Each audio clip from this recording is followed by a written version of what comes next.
What is going on, everybody? We are back with another wrestling review. This is CCW, and I'm Nick. And I'm Joe. And we are talking about Monday Night Raw, February 16th Yes. of 2026. Yes. A show that definitely had some ups and some downs. For sure. More downs for you, more ups for me, but, That's about the norm. that's about the norm. That rides the par for the course. Mm-hmm. And we start off with the Usos. Their music hits, and they're in the process of coming out. And thankfully, somebody cut them off. And they finished their entrance later during commercial break, so I was thrilled. But it's the Vision. The Vision come out, and they're not happy about last week's masked man interference. Pierce comes out and is basically like, "Hey, let's go to the office and talk about this." And Theory's like, "No, you screwed me." And Pierce was like, "No, you screwed yourself." Mm-hmm. And then Heyman is like, "Well, I want Reed in the chamber," which came out of left field, by the way, with everything else going on. Heyman comes out of left field and is like, "I want Reed in the chamber." And Pierce is like, "Well, he'll have an opportunity to get into the chamber next week." At this point, LA Knight, comes out. Yeah. And he hopes Reed gets into the chamber so he can whoop his ass. Reed called Logan... Or not Reed. LA Knight called Logan a simple-minded, broccoli-haired bitch, which made me laugh. And he's willing to team with the Usos if they're down to take on the Vision. They yeeted in approval. And I hate every word in that sentence. and all of a sudden, Knight and the Usos can get along, and it makes me mad. Because we had this whole It was like a thing blood feud almost. that they couldn't get... Well, him and Jimmy got along until they didn't. But him and Jay never really got along. But now all of a sudden they can get along. And it annoys the shit out of me. Now, don't get me wrong. I enjoyed the match when it came to. The match is pretty good. I hate story-wise how it just always seems like... And it's a wrestling trope, and I get that. Mm-hmm. But, like, people will hate each other. And then all of a sudden it'll be like, no, we're cool, at least for now. And they hate each other until the story doesn't Dictate the doesn't need. need them to. Yeah. And it's not just a wrestling problem. I've seen other, forms of media where there's this other happens. media that do the same thing. I just hate it. The It's friend lazy storytelling, though. the friend of my friend is, or the friend of my, or the enemy of my enemy is my friend. I was about to mix that all up, and Hey, you got there. I did eventually. And I've always hated that trope. Like, no, fuck all of you. That's how you should be. Fuck every one of you. Consistency, people. Consistency. And I'm not saying, every now and again people can't eventually put aside their differences and become friends. It happens. Right. A common goal, a common enemy. But it just happens But there too should have much. been a little more. Yeah, there should have been a little more to this. Now, I enjoyed this overall segment. I like Logan Paul's villain side on the show. I don't like him as a person in real life, but it's becoming his stable, and I don't care for that. I think if everyone might be right, and it might be his brother. Mm-hmm. Under the mask, because I think it sets up a good situation where if he's trying to eliminate all of the Vision to get them out of the way so that he can be the front man. And if they play it right, it can be an interesting story. That's if it is his brother, because it might not be. We don't know. Yeah. Hell, we don't even know if they know yet. Right. So I'm interested to see where this all goes. I kind of feel like the whole, I don't know. So the one thing I did not like about this though is I've liked the story more as it's been Pierce versus Heyman, and there was a lot less of that in this week's show. You mean the FAFO? Right. But they do get together for a little backstage segment later, and we'll get to that. Yes. Match 1 is because they started pretty much immediately after the Usos finished their commercial break entrance. Thank God. The Usos and LA Knight versus The Vision. Ended up being a pretty good match. Logan continues to steal people's moves. He did the zigzag at one point. Yeah, he's done it before. I know. He does it very He poorly. he wrestles in the WWE like we wrestled in the backyard, which makes me laugh. Because that's That's a very good. That's a very good way of putting it. Because that's all we were did. We stealing just motherfuckers' moves we left just and right. we just spammed finishing moves from other wrestlers like they were just regular fucking moves. It was great. Or they call that now Paul Heyman booking. Right. The Vision basically end up winning in the end though with a KO punch and then a tag in for the Tsunami. Honestly, a pretty decent match. I am tired of seeing guys. This is a WWE thing, and I'm tired of seeing it. The big man spear through the barricade spot is overused. Yep.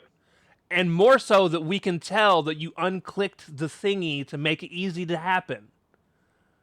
Because just that one part of the wall falls. Right, every single time. And if you guys only did this spot once every 4 to 6 weeks, not even 4 to 6 weeks, that's about how often it happens. 4 to 6 months there you is go. where I was going with that, is what I meant to go with that. Hell, I'd be okay with 4 to 6 years at this point. But yeah. It happens all the time. If Roman's on the show, someone's getting speared through the barricade. If Rita's wrestling, someone's getting speared through the barricade. And it's no longer a spot that actually feels special. But we've got to make moments. That's what we do. We book for moments. We've got to make moments. I'm so tired of this specific spot. Like, seriously tired. That was my Vince McMahon. I noticed. Masked Man. So Logan Paul comes out and starts talking shit on the headset. Masked Man comes up from out of nowhere and stomps on his head on the announce table, which was pretty cool. And yeah, he heads up the steps towards the top of the arena. And I thought for sure he was going to take his mask off because that's when Theory did it. He stomped on someone's head. Unfortunately, no. Ran up and took off, but no, it was not. So, backstage, Pierce gets a crate that says don't open until 2/28/2026, and there's now speculation that Chris Jericho is in that crate. I hope they're feeding him. Oh, no. No. Oh, no. I wish it said courtesy of AEW on it, but you know what? We'll that would be hilarious. That would be fucking amazing. Pierce was weirded out by it, and he's like, "Yeah, send this to SmackDown. let him." He said, "Let Aldis deal with it." Yep. During this moment, the Americanos come up, and now Grande wants something, an IC title match, and Pierce is like, "I'm not going to give you that, but I'll give you an opportunity for an IC championship match. Later on tonight, you can have a number one contenders match." And then we get a Natty Bailey Asuka vignette, which this is the only time I will mention that because I thought it was special and it was just Natty at first, and I had already written it out. And then other people started showing up, and then I was like, we're just going to get this type of vignette for every Elimination Chamber match, and I'm tired of it. I don't need the vignette hyping up the match on the same show.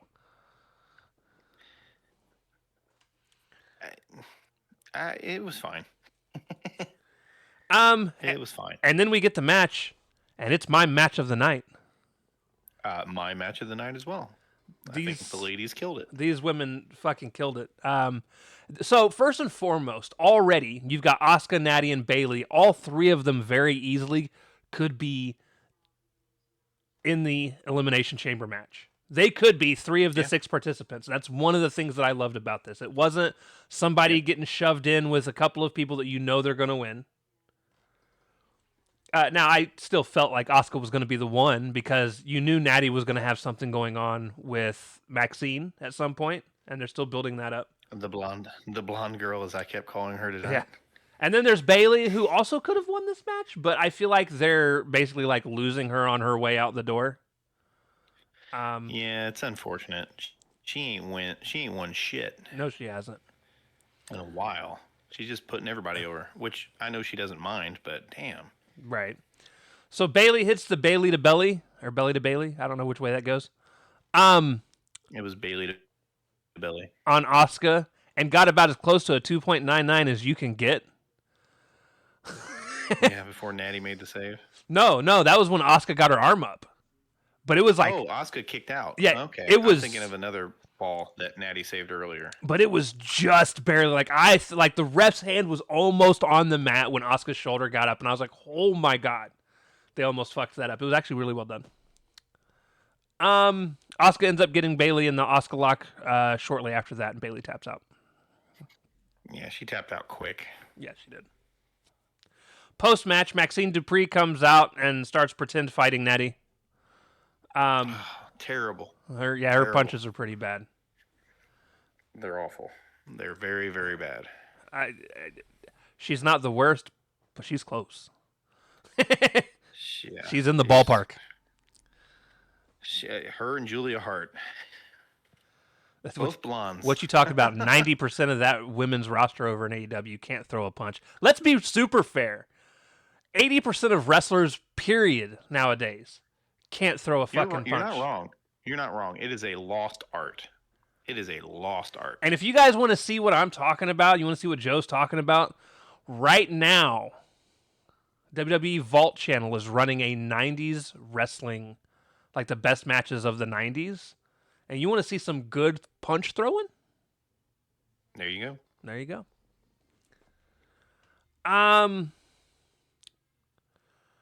They get separated. God, we sound like old men. Back in our day, wrestlers knew how to throw a punch. Well, it's something that needs to be done though. Like wrestling is supposed. It is the fundamentals in general. Wrestling is supposed to look real. And what bothers me with this is when a move does look real, everyone thinks it's a botch because it looks like it actually hurts the people, and it's actually been a perfectly landed move. It happens all the time. It's like people want it to look fake, and it's like, no, it's supposed to look like these people are actually fucking each other up. That's the point. Now the only time it looks real is when you're watching it at 1.25 speed. Right. Backstage, Adam Pearce offers Oba an offer, because apparently I guess he got offered one on SmackDown. And he's like, it's a much better offer than SmackDown.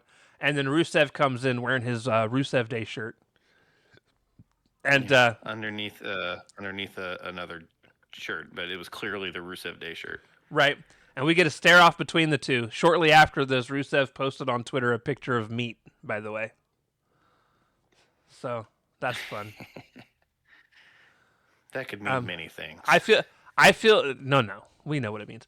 I feel so bad for Rusev / Miro because he was hoping everything was I feel bad in the sense of like he was hoping everything was going to like be better when he came over, and he's literally going through the same shit he was going through before he left in the first place to go to AEW. He's just jobbing out that new generation. And TK was booking him strong. You just could have took a couple L's over there, man, and continued to look strong. Yeah. Interview. He was a big deal in AEW. He was. His TNT title run was great. We get an interview from earlier. Cole is talking to Live because I added an E for some reason, and Dom shows up. Michael asks Liv who she's facing, and she's like, I've decided I'm not rushing, which is annoying me, by the way. She said she's going to take some time to decide, and then Stephanie Vaquer shows up and comes in and talks mad shit in Spanish, and Dom is translating by whispering in Liv's ear. I've got the translation. She says, ahem, you said 10 years of hard work? You're talking about hard work? What the fuck are you talking about, Liv?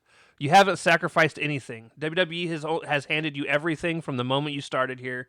You have better medics, better trainers. You were handed everything. You want to talk about sacrifice? I was born in Chile, where pro wrestling didn't exist. I competed in Japan, Latin America, and in Europe. I conquered everything. I should embarrass you for hiding behind the Judgment Day, for hiding behind him.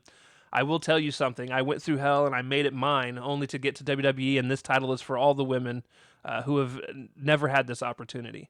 If you come after me, you won't win, because I'll show you what a real champion is. Bam! I still don't understand the really bad fake crying Liv did afterwards. Yeah, I didn't like that either. Like her, God, I can't wait for this lady to be able to speak better English so she can actually convey that for everyone to hear because that was very well worded. right? Her initial. So I'm fine with her just speaking Spanish. Because it doesn't bother me in the same way that it It doesn't. doesn't bother it doesn't bother me that she's speaking Spanish. It bothers me that it's the entire promo, and unless you know Spanish, you don't understand what she's saying. And she's clearly a very well-spoken woman. Right. What bothers me is this is a pre-taped segment, and you're telling me WWE couldn't have went ahead and just added subtitles. Right? They do for fucking Asuka's rants. Right. Like I get it if it's live and needing to find out afterwards by going on Twitter and someone's posted it like I found here. That's fine. Yeah. I get it. But if Yeah. if it's a pre-taped segment, just put the fucking subtitles in. And it would have done a lot for this moment. It would have done a lot. Now, obviously, they wouldn't have said, "Where the fuck are you talking about, Liv?" Because you can't write that on TV. Well, they could have captured. It's Netflix. Number one, they can say fuck. They can, but they can't. They would have blurred it. They can. Listen, I'm going to say the same thing you said. Not when they have their people that are paying them the money to do these things.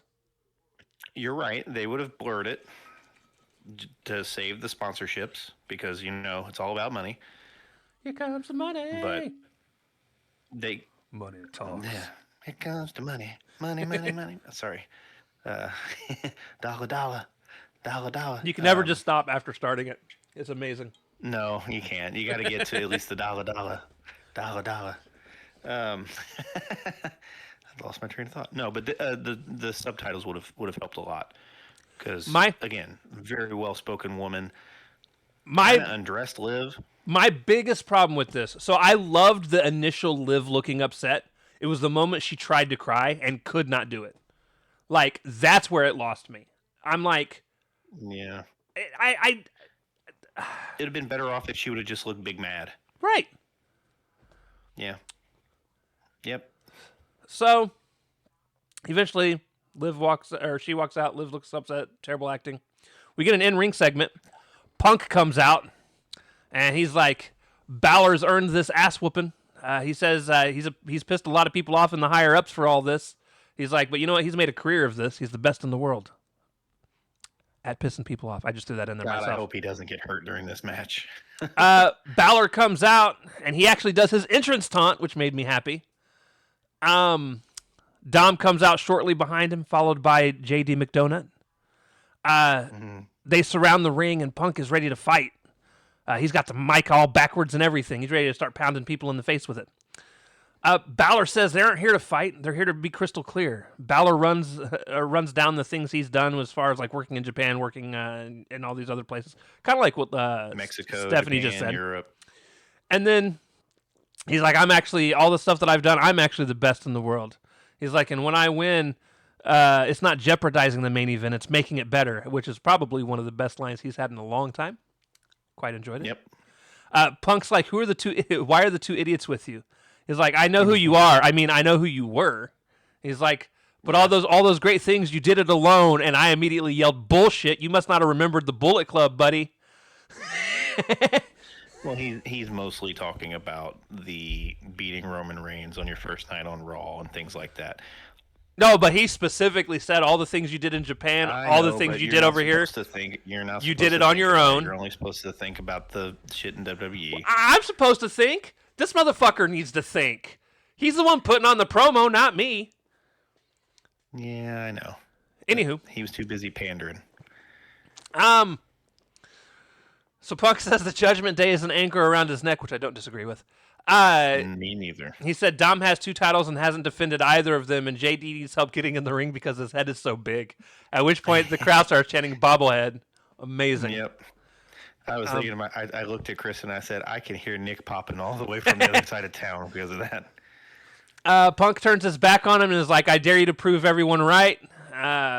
He's like, I'm the best in the world and I don't need anyone else's help to prove it. They don't do anything. He goes to walk out the ring and then tosses the mic back at Finn and it bounces off of Finn's chest. At which point JD goes to rush Punk and Finn stops him. And then you can see that JD and Dom are like, "What the fuck are we doing? Like, we're supposed to like this is why we're out here is to jump him, and you're not. Let's go." Um, and Balor did not let him. Yep. He wants to do it on his own. Match number 3, the Intercontinental #1 contenders match: El Grande Americano versus Penta. A pretty decent match with I loved the ending of it. I thought the ending was great. The ending was great. It was a pretty so-so match in between that, though. Nothing bad, just nothing great. What really killed this match was it immediately started and then immediately went to commercial break and killed whatever flow there was. And then we get back. It's a double down situation, and they're kind of just going towards the finish. It was right. Yeah. So the way the match ends, Penta hits the Penta driver, and I'm still sad this is not his actual finisher. It's such a good move, and it's not his finisher. Annoys me. But after it gets kicked out of, Penta gets distracted and catches a flying headbutt, at which point Bravo goes to give Grande the metal plate to put in his mask, but as he's doing the whole taunt, like the whole glorified handing him over the special piece of the puzzle, someone, we all know who it is, reaches out from underneath the ring, grabs his foot, and pulls him under, causing mass confusion for El Grande. At which point, Penta hits a beautiful springboard Mexican destroyer that I loved. It came not out of nowhere, but from nowhere. It's from the distraction. Right. At which point, he gets the 3 count. El Grande, the original El Grande, comes out from underneath the ring. And post-match, we get more fighting between the El Grandes. Original hits a rolling, stalling German suplex, which we all know who that belongs to. And then I put Ogas, but it's supposed to be Goes. Dyslexia is fun, guys. He goes to unmask El Grande and actually almost gets it off. You can pretty much tell who's underneath the mask. It came off enough. Well, you got a lot of chin. Yeah, you did. But Rayo and Bravo pull him away, and that goes into the commercial break.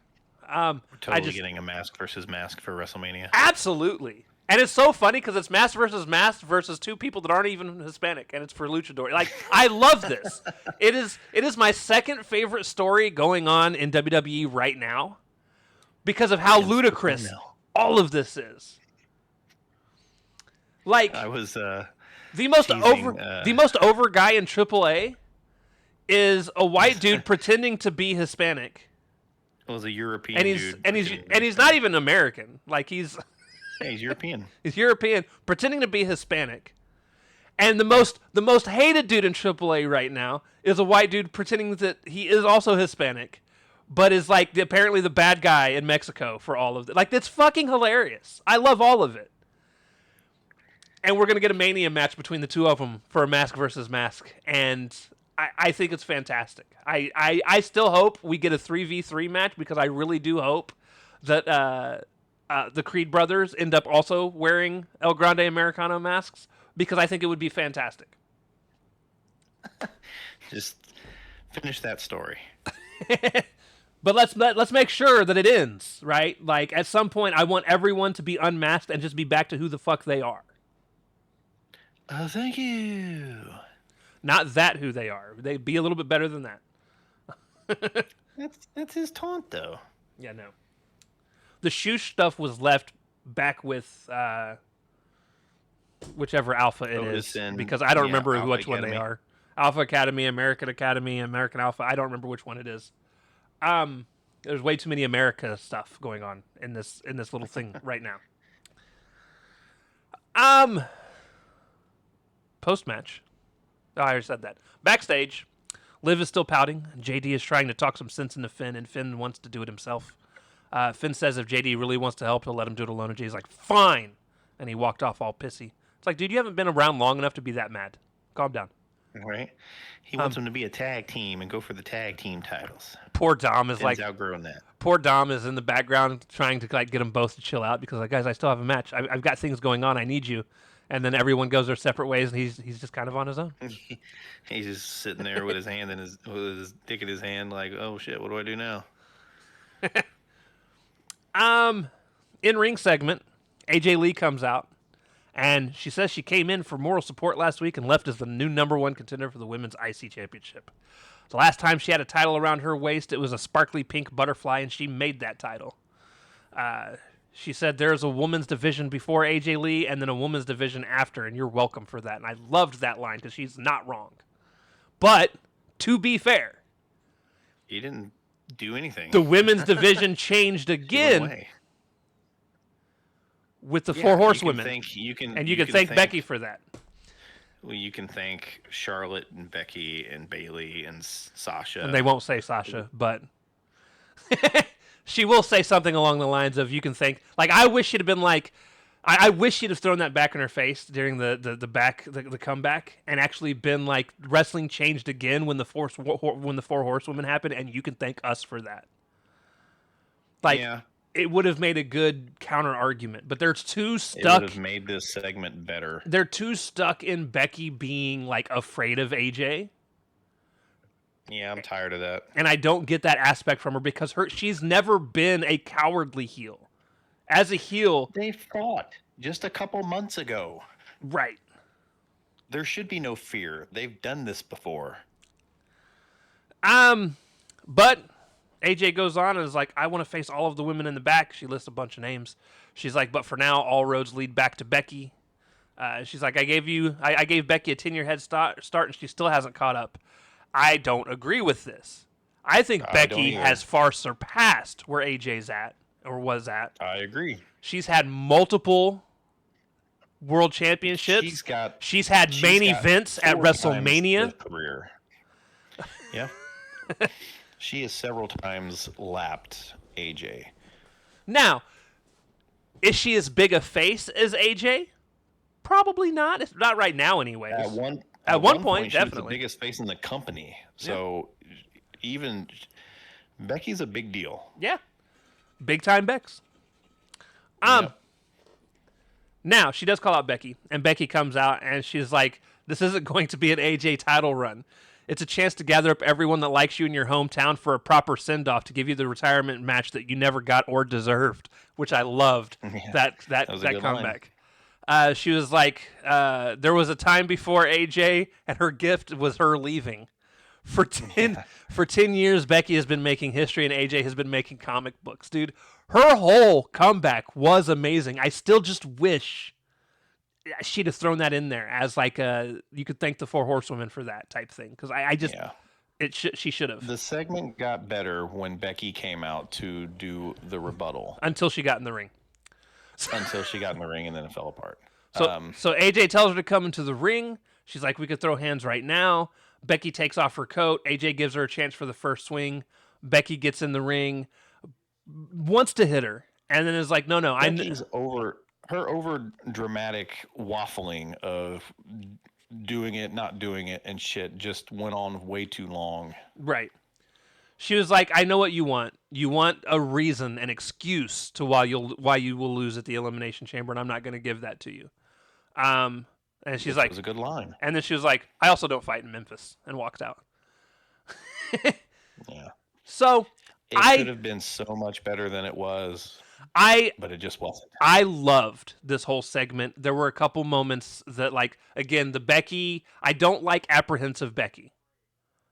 I feel like she could be way more in her face, but I loved everything that came from AJ, even if I don't agree with her, because what we didn't get is the whole therapy thing that she was harking on for the first bit of time that she was there, and she's finally starting to show some resemblance conversationally of who she was.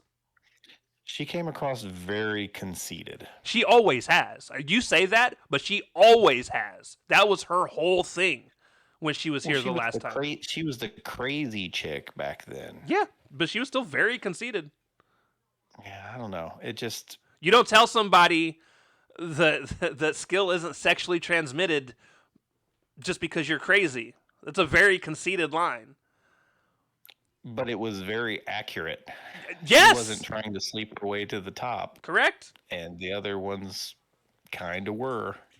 I'm just saying, she's always been conceited. Now, I don't agree with what she said. This is one of the few times I will say that. Like, at least back then, I agreed with a lot of what she said. This I did not, because it's Becky. Like, we're talking Becky fucking Lynch. Yeah, it would be different if she was telling that shit to like Lyra. Right. Somebody But that's more on the come up. Like yeah, you but can't say, Becky has like, been like the top between her and in the Charlotte, whole company. yeah. Yeah, You might have even thought she gotten even eclipsed you Charlotte. you might have even gotten away with saying this to someone like Bailey. Even though Bailey's one of the four horsewomen, she doesn't have the accolades the other women did. Bailey's was like the longest SmackDown Women's Champion in history. Bailey's got a lot of accolades as well. Not She's as much as like Sasha and Charlotte, but right. she is the least. She is the least accomplished of the four now. But if you go back 4 years, it was Becky that was the least. Well, probably a little more than 4 years at this point. But before Yeah, you got to Becky remember took we're old off, and these people have been doing this for like 13, 14 years on the main roster now. well, fuck, dude, it's been like 2016 and stuff is when like this shit really started taking off for them. But like early on, Becky had the least amount of prestige around her. That she has flipped that on her head. She's the most accomplished of them all now. I won't say most accomplished.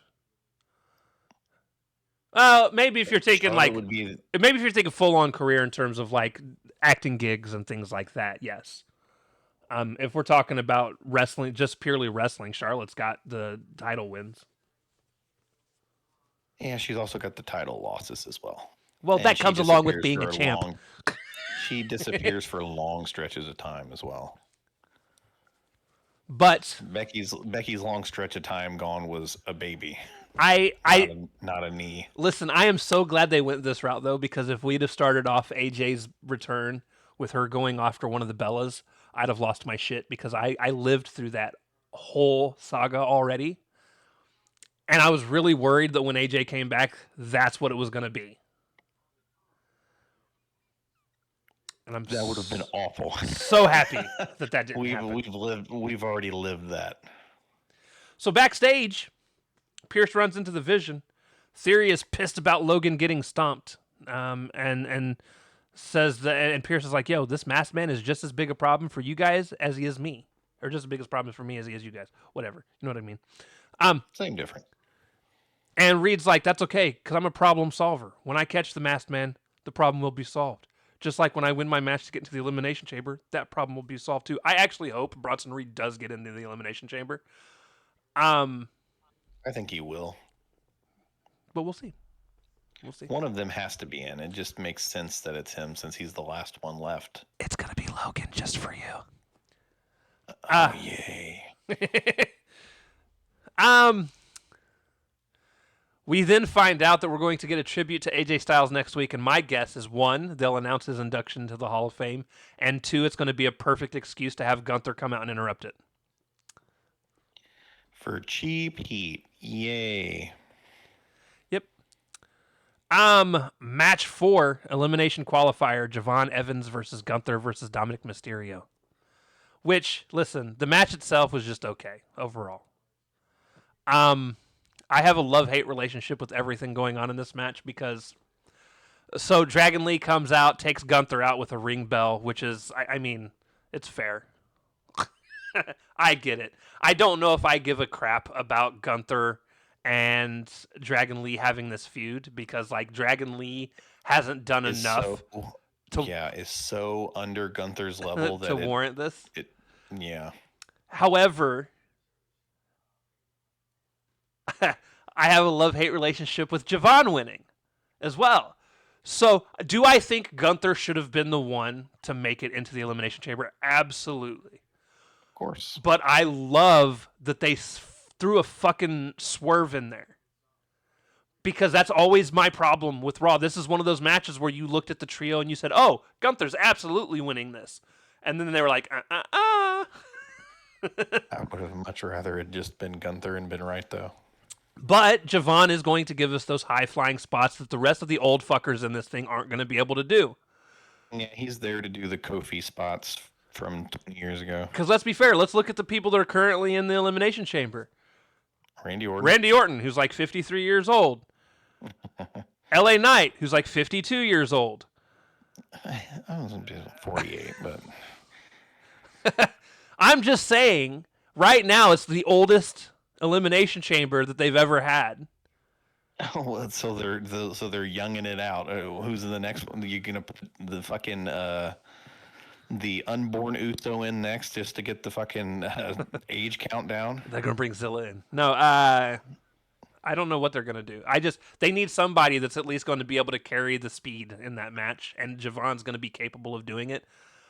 Here's my problem, and we're about to get into this conversation as well. I'm fine with it. I actually like the way the end happened. I thought it was actually pretty cool. Dom hits the 619 after Gunther was taken out, goes for the splash. Javon moves, hits the OG cutter. Was not expecting it. Kind of popped me. I actually kind of would have rather Dom won in this situation if they were going to just surprise somebody. Surprise, by the way, coming from me. I'm telling you, that's the biggest shock of the night. However, I understand why they're doing Javon, because Javon, they're trying to like really push this kid as a star. Now, I wish WWE would do more surprising stuff like this more often. However, I don't think this was the time for the surprise. Agreed.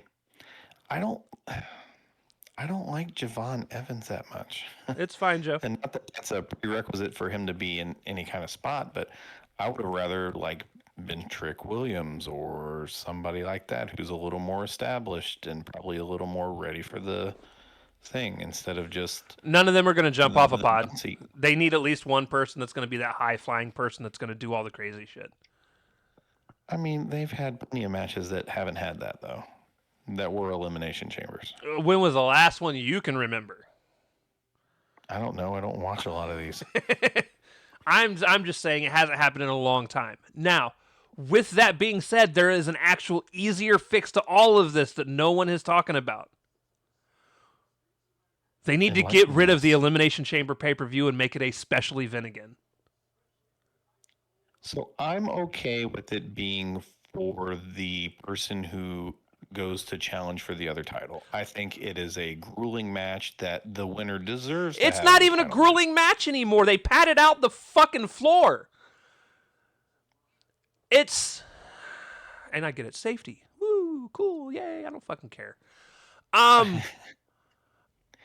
Die for my entertainment. No, but actually put yourself at risk. Like, listen, when the elimination, they're a month from their biggest show. They're just not going to. When the Elimination Chamber came out, that was a part of the allure. It was a dangerous match. It had chain link cage like fencing on the outside. People were locked in fucking plexiglass things. They had the fucking chain link on the floor, which at least had a little bit of give, but not much. It was graded around. But it actually felt dangerous. Now it just looks like a goddamn jungle gym. And you're not wrong. And you know what? I agree with you. I would rather have this match once every 3 years and it actually still feel dangerous than to have it every year. Like, that's the whole thing about the Hell in a Cell. Like, what's next? Are they going to drop the actual the height of the cell to 25 feet? Like, what else? Like, everything. I'm with you. Get rid of the Hell in a Cell pay-per-view. Get rid of Elimination Chamber. Get rid of fucking War Games. You can still do a 5-way match if you want to, and make it just like a hardcore match or something stupid. I don't know. This whole Elimination Chamber thing. Like, even last year, I was on board for like the idea of like, yeah, hey, it's cool that like this. That was one of my 1 or 2 things I was okay with having its own pay-per-view. But at this point, I'm just like, it's causing for things like this where they're just trying to surprise people. You know what? I'd have rather just had Gunther in the fucking match. You want to surprise me? You could have had Lyra go over whoever they were doing on the women's side last week. Like, at least that would have been a surprise that would have been believable. I don't know. So you're upset with the booking, not necessarily the match, A little bit of or both. is it a I feel combination? like it's the match dictating the need for this kind of booking. So it's a little bit of both. Yeah, because the inverse can be said as well. Right. Like I'm not even as like again, I'm not even super upset that Javon's the one going. I like Javon. I like watching him wrestle, and it gives him something to do. And I'm personally excited to see the kind of stuff that he's going to do. It's His every wrestling's fine. I just want him to have something other it's than I'm bouncy. it's everything together. It's like the unnecessary need to it always being elimination chamber, the unnecessary need to have that surprise and it be Javon getting surprised, but also the unnecessary need for Gunther to have a feud with fucking Dragon Lee. Like it's just everything all It's a together trifecta of bullshit of just that you're like just not being able to swallow. right. Honestly, any one of those things happening, I'd have been like, cool, fine, whatever. But like the combination of all of them together, it's just kind of like, what are we like? Why? Why are we going this route? So you know Gunther's gonna smoke Dragon Lee's ass on AJ's special Raw next week, right? But what are we even doing this for? Are we about to get Dragon Lee retired from WWE too? Like why are we even setting this up as a thing? I guess is my problem. He's defending the honor of a man who doesn't need his honor defended. I Right. don't get it. But it's Something for him why to is do, I guess. why has this been dominoes of people defending other men's honor that don't need it? Well, they've got to explain away why Gunther's not in the Elimination Chamber. But I mean, like it was AJ defending Cena, and now it's Dragon Lee defend. Like who's gonna defend Dragon Lee? Penta? Like who's next? Ray? Maybe that's how they get rid of Ray, so he can go back to AEW where he'll actually be used. Like I don't fucking Ray know. Phoenix, by the way, is who you're talking about. And honestly, I don't even know if fucking Tony Khan would be okay with him coming back with all the shit that he pulled at the end of all that. Oh, you mean when he was trying to get released so he could join his brother, but he was saying that the medical staff was malpracticing and shit? Yeah. Yeah. Fun stuff. But anyways, all of this, like, listen, I enjoyed the match, even though it was mostly people chasing after and beating the shit out of Dom. Poor Dom. He got tossed into that fucking guardrail upside down, dude. It was amazing. Yeah. One of the coolest moments did come from Javon, though. He completely leaped over the fucking turnbuckle and took Gunther the fuck out right before commercial break. Because he's bouncy. He's bouncy. Ugh, I hate that so much. I'm gonna start using it just for you. I expect nothing less. But again, I don't know. Like, I think it was an overall good episode. I love that they tried to surprise me, even if I don't like the surprise. Like, at least they tried. This is a love-hate relationship with this Raw. But again, I come from the understanding I don't need everything in wrestling to cater to what I like. So this falls under like, cool, I would have rather it been Gunther, but fine, it's Javon. I at least like Javon enough to watch him get his ass handed to him in the Elimination Chamber. I'm excited to see when him and Randy go to RKO each other to see what happens. I hope Randy RKO's him out of him trying to do his little bouncy one. I don't know how you actually pull that off because he's up like it's the wrong direction. They'll figure it out.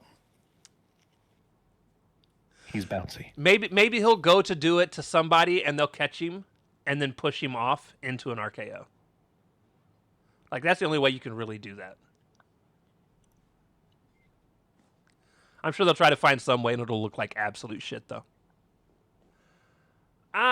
He'll come flying up like he's gonna do his cutter, and Randy will just give him an upside down RKO. Yeah, he'll just move and catch him. It don't work like that because his back's already pretty much pointed towards the floor when he's doing his OG cutter. Well, he'll turn around because he'll just eat the cutter.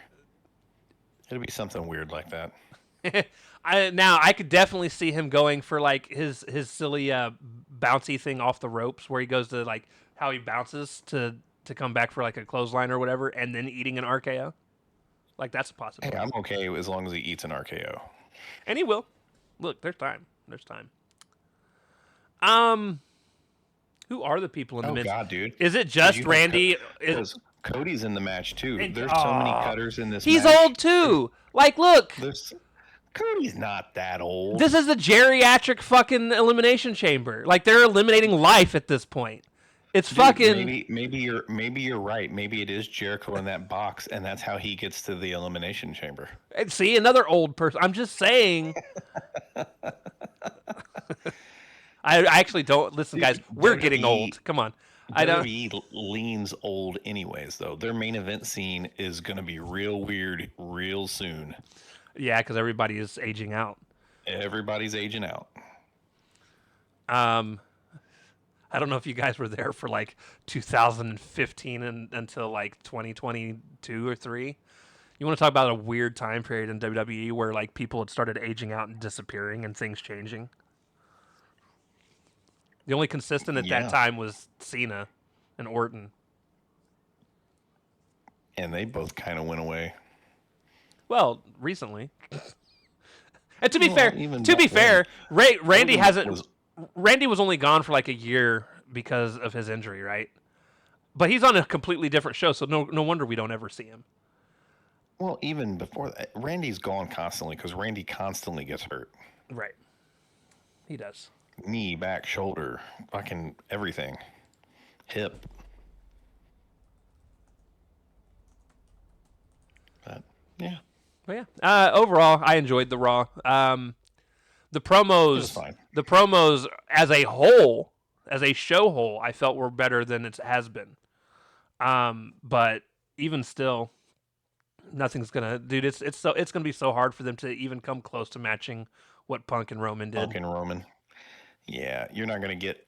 Nothing's gonna be that live on the microphone until Roman comes back for one of these Raws post the Elimination Chamber to actually start building that match.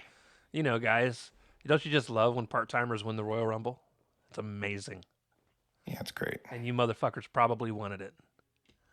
Yeah, well, it's better than Yeaton. Listen. I would have rather anyone else won than those two. Okay, anyone else other than people in that family. All right, at this point, like, just give me, like, even if if Batista would have come back in his skinny self and won, I would have fucking jumped for joy. Okay.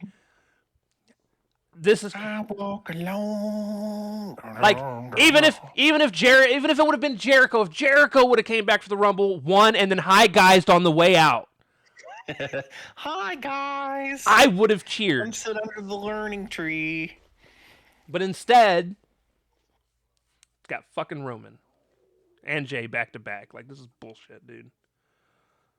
I cannot wait. What happens when your cousin's on the board. I cannot wait for WWE 2K26, so that what I will inevitably do is just download the AEW roster and play as them, because you said that earlier today to me too. That will be inevitably what happens in the long run. All right. I'll be playing with some WWE people. I like KO and CM Punk. Oh, I'll play as KO. You know, listen, I got to run some Ring of Honor matches too. So, I mean, ooh, some ROH. There's gonna be some AJ. I'm gonna play some AJ. I'm gonna play some Samoa Joe. Gonna play some. Listen, old school TNA. I got some old school TNA in my blood. Let's go. I watched for 2 months. I got this. Oh, dude, old, like TNA on Spike was some good shit. Listen, I am still a fan of the 6-sided ring. I am still sad that the one thing that gave them their own identity disappeared. I'm happy for the wrestlers that said it hurt more, that it doesn't hurt as much. Oh, but guess what? It was not fun to take bumps in. As a viewer, I didn't have to worry about it. So you know what? I do miss it. Watch Lucha Libre. There's all kinds of that shit down there. Not anymore. Like, you have to look. You have to look for the secondary companies. Like, AAA and fucking CMLL don't do that shit anymore. Yeah, there are four-sided ring people. Yeah. One of them was 6-sided. That might have been AAA. Let me see if they actually did change it. What kind of ring does AAA use now? Yeah, they primarily use a traditional 4-sided wrestling ring, though occasionally they'll break out a 6-sided ring for special events like Triple Mania. Okay. Um, You can tell we're not watching the YouTube channel on Saturdays to catch that high flying action. but to be fair, when was the last time? Because the last Triple Mania they used a regular fucking ring. I know because I tuned in. It's a WWE product now. Of course, it's going to be a 4-sided ring. Right. I love this. Plus, Saturdays are for Collision Well, and random pay-per-views. anyways, that's gonna do it for this one, guys. We got started early so Joe could go play Final Fantasy. So Yeah, we'll see if that actually happens. he's not gonna get this game beaten by the time Resident Evil comes out. I got time. Yeah. I Listen, got like 10 days. you got 10 days. Doesn't it come out this week? No, it comes out next week. I was mistaken. I'm really amped for that game. I wanted it to be this Friday. You need to put like an 8 to 10 hour day on Saturday and knock that shit out. I will. I'm not far off from beating it. With that being said, we love y'all. We'll talk to y'all next time. Deuces.